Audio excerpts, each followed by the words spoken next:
कल कथापन श्रवण कर रहे थे सुगंधा। पीपल के वृक्ष के नीचे बैठे हुए एक बुजुर्ग बाबा से 16 सोमवार के व्रत की कथा सुन रही है।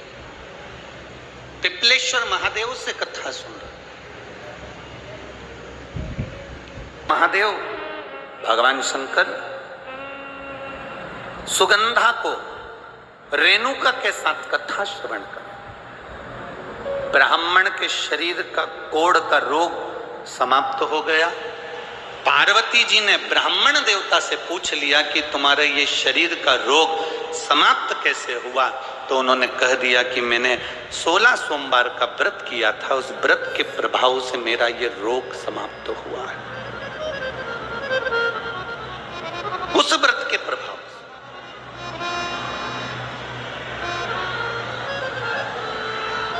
शिव कथा कह रही है।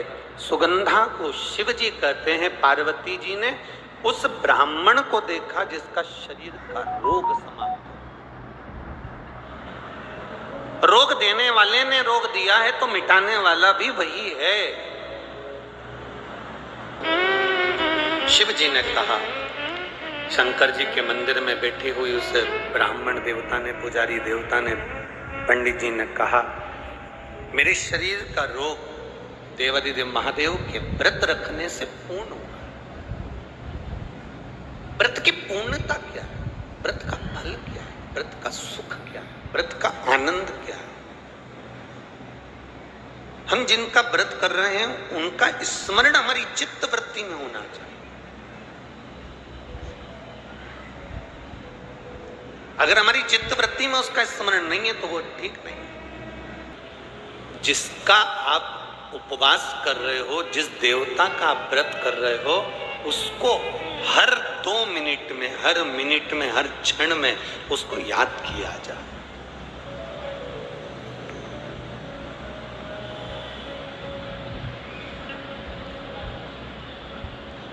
हरतालिका तीज का व्रत करती हो माताएं? कौन कौन करता है? जरा हाथ उठाओ तो। करते हो? रखो। हरतालिका तीज का व्रत करने वाली माताएं कई ऐसी होती हैं, कई के मन में ऐसा आता, आज मेरा व्रत है, मन नहीं लग रहा, शरीर ठीक नहीं, टीवी चालू करके बैठ गई, शरीर ठीक हो गया, मन ठीक हो ना, इसको व्रत नहीं कहा। हरतालिका तीज का व्रत हो, कुछ नहीं खाते, कुछ नहीं पीते, व्रत करते हो, शिव जी के पूजन की तैयारी करते हो, फुलेरा का दर्शन करने जाते हो। जाते हो आप लोग फुलेरा दर्शन करने के लिए? जहां पर भी कितनी जगह जाते हो? 5 जगह पर कहीं फुलेरा बंधा हो हरतालिका तीज के दिन। और जो माताओं ने पिछली वर्ष या जो बेटियों ने, जो कन्याओं ने, जो बेटों ने फुलेरा का दर्शन करा हो, उनसे पूछना साल भर में बाबा ने तुम पर कृपा करी कि नहीं करी। 5 फुलेरे का हरतालिका तीज का उस फुलेरे का दर्शन जीव का कल्याण करने वाला है। जिन्हें करा उसको मालूम है कि फुलेरे का दर्शन का महत्व क्या है। आप सेलम पर षडानंद कार्तिकेय जी जाकर बैठ गए और षडानंद कार्तिकेय जी जब श्री सेलम पर जाकर बैठे, उनको राजी कैसे करा?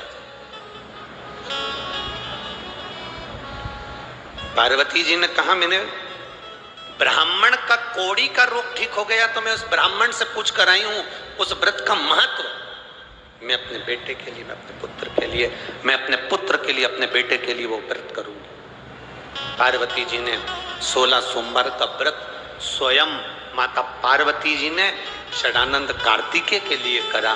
कार्तिकेय प्रसन्न होकर अपनी माता की गोद में बैठे।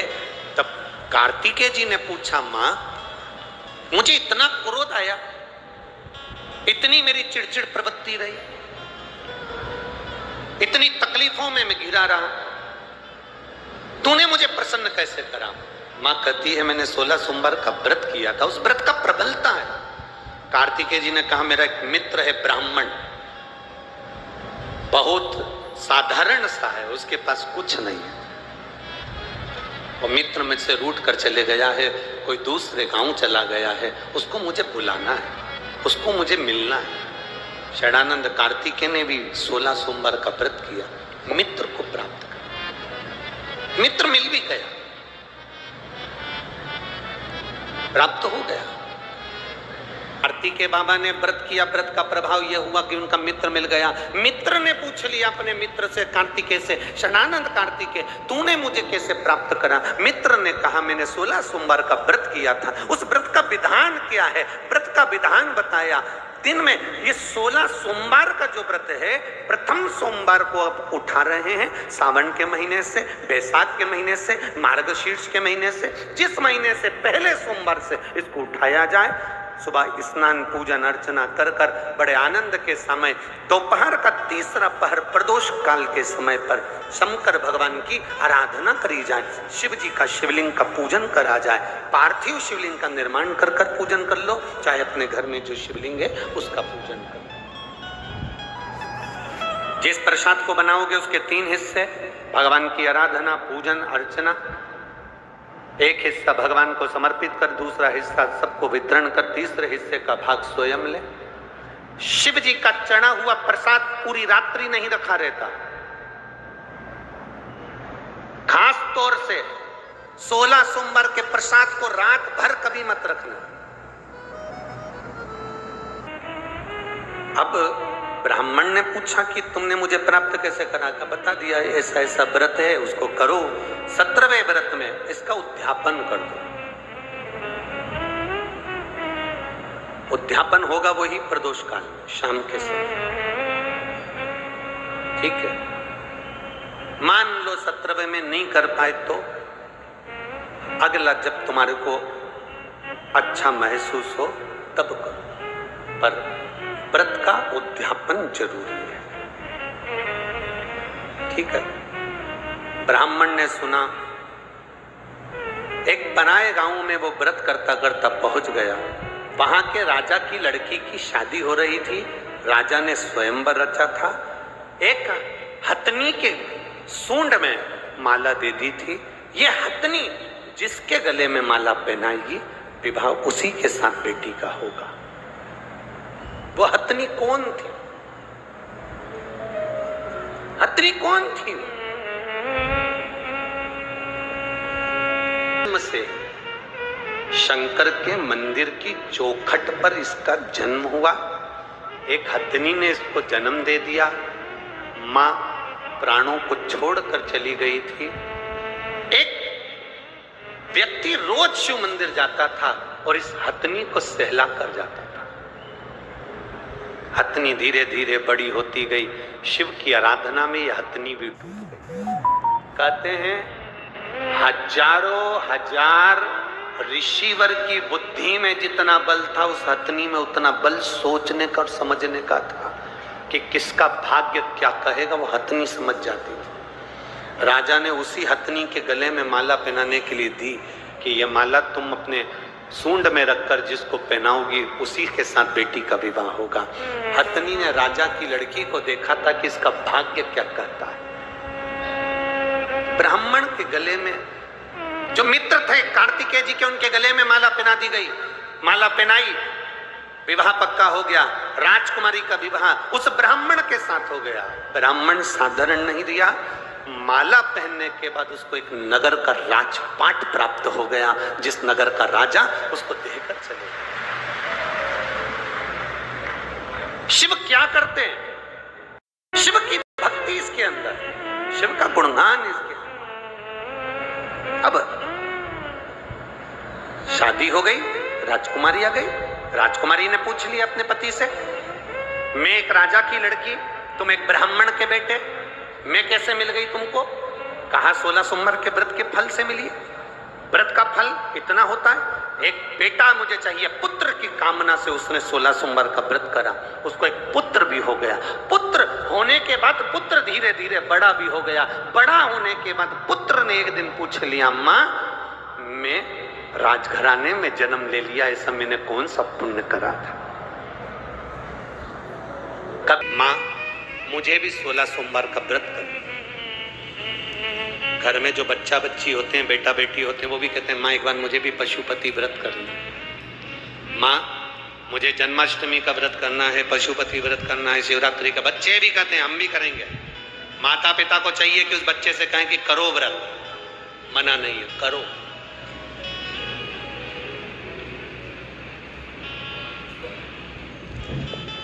करो व्रत, व्रत करने में मना नहीं, व्रत करने में मना नहीं। बेटे ने व्रत करना प्रारंभ करा, नियम बना लिया व्रत का नियम। एक बार की बात है, बेटे ने जब व्रत किया, व्रत करते करते दूसरे नगर के राजा ने अपनी बेटी, इकलौती बेटी के लिए लड़का ढूंढने भेजा। तो ये युवराज, ये लड़का मिला, जिसको देखकर अपनी बेटी का विवाह कर दिया। बुजुर्ग राजा के पास में कोई नहीं था संभालने के लिए, तो पूरा राज ठाट इसको दे दिया। रानी ने अपने पति से पूछा कि मेरी शादी तुम्हारे साथ में हुई, तुमने पुण्य कौन सा करा था? उसने कहा मैंने केवल 16 सोमवार का व्रत किया, उसके सिवाय कुछ नहीं किया। उसका पुण्य इतना प्रबल है? हाँ। इतना प्रबल? हाँ। अभी भी तुम व्रत करते हो? हाँ। 16 सोमवार? हाँ। एक बार 16 सोमवार का व्रत का कार्य था, पति ने अपनी पत्नी से कह दिया कि पूजन का सामान लाकर दे दो। शिव महापुराण की कथा यहां तक वर्णन करती है, पशुपति व्रत करो तो अपने हाथ से प्रसाद बनाओ, पशुपति व्रत करो तो अपने हाथ से थाली लगाओ। शंकर भगवान की हरतालिका तीज का व्रत करो, चाहे पशुपति व्रत करो, चाहे शिवरात्रि का व्रत करो, अपने हाथ से पूजन की थाली लगाना चाहिए, जमाना चाहिए, अपने हाथ से पूजन की थाली को तैयार करना चाहिए। दिया बाती सब अपने हाथ से, अपने हाथ से। और आज हम कहने में पीछे नहीं हटेंगे, एक बात जरूर आपसे कहेंगे, अगर आप स्वीकार करेंगे तो। पशुपति व्रत करने वाली माताओं से निवेदन है, आप जो मंदिर में 6 दिए लेकर जाती हो, उस 6 दिए में जो बत्ती बनाकर ले जाती हो, वो बत्ती बाजार की बनी होने की अपेक्षा रुई से अपने हाथ से बनाकर लेकर जाना। फिर पशुपति व्रत का फल मिले कि ना मिले बताना जरूर। रानी से कहा कि मेरा पूजन का सामान भेज देना, अपने हाथ से हरतालिका तीज की पूजन की तैयारी करो, अपने हाथ से फुलेरे का स्मरण करो, अपने हाथ से पूजन का साहित्य तैयार करो, अपने हाथ। अब संतान, अब यहां उसने अपनी रानी से कहा मुझे सामान ला दो। रानी ने नौकरानी के हाथ, दासी के हाथ सामान भेज दिया पूजन का। आकाशवाणी हो गई, तेरी रानी ने शिव का अपमान कर दिया, इसको बाहर निकाल दिया गया। दर बतर ठोकर खाती रही। शिव का आप भजन करो ना करो, रानी केवल नौकरानी के हाथ, दासी के हाथ सामान भेज देती, चल जाता। रानी ने गलती कौन सी करी? रानी ने केवल एक गलती करी, और रानी ने दासी से कहा जा, मेरा पति तो दिन भर ढोंग और प्रपंच में लगा रहता, उसमें तो अक्ल ही नहीं है, उसकी बुद्धि काम नहीं करती। क्या होता है शंकर जी की पूजन करने से? क्या होता है 16 सोमवार का व्रत करने से? आप नौकरानी के हाथ सामान भेज देते, चल जाता, आप दुकान पे से सामान भेज देते, चल जाता, पर आप मुख से शंकर की निंदा तो नहीं करते। शिव की निंदा करने वाले की गति क्या होती है, ये शास्त्र का है। रानी ने निंदा कर दी, दासी ने सामान लाया, पूजन कर दिया, पति ने, रानी तरबतर भटकती रही। ऐसी स्थिति रानी की हो गई, पानी को हाथ लगाती थी तो कीड़े हो जाते थे, किसी के यहाँ काम करती थी तो मटके फूट जाते थे। एक साधु ने देख लिया, एक ब्राह्मण ने देख लिया कि रानी की दशा बड़ी विचित्र है, पानी को हाथ लगाती है, पानी में कीड़े पड़ जाते हैं। संत ने पूछ लिया, ब्राह्मण जन ने पूछ लिया, ए बेटी तुम अच्छे घर की दिखती हो, पर तुम्हारा शरीर, तुम पानी को हाथ लगाती हो तो सरोवर में कीड़े पड़ जाते हैं, तुम कपड़े को छूती हो तो कपड़ा जल जाता है, वृक्ष के नीचे बैठती हो तो वृक्ष में आग लग जाती है, हरा भरा वृक्ष सूख जाता है, तुम आखिर ऐसा क्या है? रानी ने कहा, मैंने अपने पति ने पूजन का सामान मंगवाया था, मैंने नौकरानी के हाथ, सेविका के हाथ भेज दिया, उससे मेरी ये दशा हुई। संत ने कहा, पूजन का सामान किसी के हाथ से भी भेजा जाए ये कभी हो ही नहीं सकता, तेरी ये गति होना ही नहीं चाहिए। तू झूठ बोल रही है कि तूने सामान भेजा तो भगवान नाराज हो गए और मेरे हाथ ऐसे हो गए, मेरा शरीर ऐसा हो गया कि बेकार, ये हो ही नहीं सकता, तू झूठ बोल रही है, तू झूठ बोल रही है, ये तेरी गति ऐसे नहीं हो सकती। तब रानी ने कहा, मैंने तो बस यही करा था, नौकरानी के हाथ भेजा था। नहीं, तू याद करके तूने करा क्या, तू करी क्या है वो याद कर लेगा। तब रानी ने कहा कि मैं पलंग पर बैठी थी, नौकरानी से मैंने कहा कि तू ये सामान लेकर जा। इतने में मेरा भोलेनाथ नाराज नहीं हो सकता।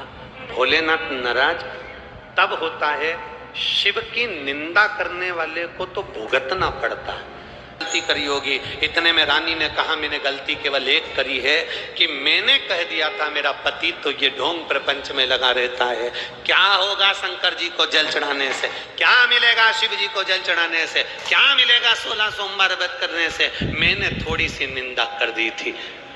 संत ने कहा, निंदा निंदा होती है, थोड़ी और बड़ी नहीं, इसलिए तू भुगत रही है। अब एक काम कर, शंकर की तू आराधना कर, जो तेरा पति व्रत करता था वो तू कर। रानी ने व्रत करना प्रारंभ करा, रानी ठीक हुई, पति को याद आई, पति उसको लेने के लिए आया और फिर वापिस राजसी ठाट सिंहासन पर बैठ गए दोनों, फिर बैठ